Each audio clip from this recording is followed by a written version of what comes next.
मराठा आरक्षण का जो मसला है मेरे हिसाब से वो फेल हो चुका है, क्योंकि उसमें कोई लॉ पास नहीं हुआ है। उसमें एक अध्यादेश निकला है और अध्यादेश का ये मतलब हुआ कि जब तक उसको लॉ में परिवर्तित नहीं किया जाता तब तक उसका अमल करना मुश्किल हो जाता है। बहरहाल उसको 6 महीने का टाइम दिया हुआ है और राज्य सरकार का जो अभी तक का रुझान है वो मराठा आरक्षण के लिए किस तरह का रुझान है ये हमको तब पता चलता है जब हमारे लोग वाशी पहुंचते हैं। तो इनका अगर रुझान इस तरह से है तो आने वाला इनका जो 6 महीने की जो बात है इस पे क्या हम भरोसा रख सकते हैं, ये हमारा सवाल है। इसके साथ में ही अगर इनको करना ही है तो 6 महीने का आउटर लिमिट है, इनर लिमिट तो 6 सेकंड भी हो सकता है अध्यादेश।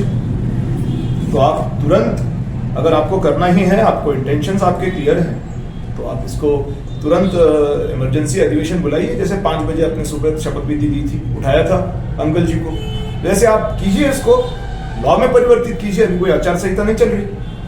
अगर आप चाहते हैं कि आप करना है, आपको करना है, आप फटाके लगा रहे हैं, एकनाथ शिंदे जी की जय जयकार हो रही है, तो भाई इसको आप लॉ में परिवर्तित कीजिए ना। इसको क्यों अध्यादेश करके लटकाया हुआ है? तो मुझे लगता है कि ये फेल हो चुका है।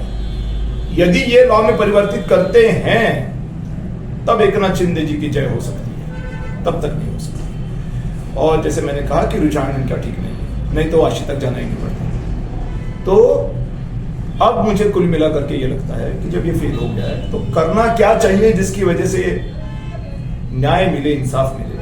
करना यही चाहिए कि दिल्ली में जाकर के पार्लियामेंट के अंदर इस बात को उठाने की जरूरत है कि आज रिजर्वेशन सिर्फ मराठास को नहीं, हर उस प्रवर्ग की जरूरत बन चुकी है जिनको रिजर्वेशन नहीं है, और किसी दूसरे के रिजर्वेशन में न घुसते हुए उनको अतिरिक्त रिजर्वेशन देने की आवश्यकता है। ये बात अगर दिल्ली में होती है तभी दिल्ली में लॉ पास होगा, और दिल्ली में लॉ पास होता है तभी आरक्षण मिल सकता है, वरना आरक्षण मिलना तकरीबन नामुमकिन है, ऐसा मुझको लगता है।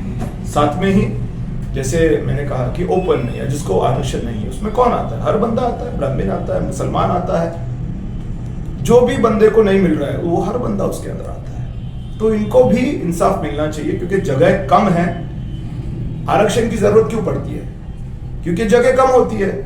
बस में आरक्षित रहती है महिलाओं के लिए 2 जगह। क्यों? क्योंकि बस में जगह कम है, कम से कम वो 2 जगह तो मिल जाए उनको।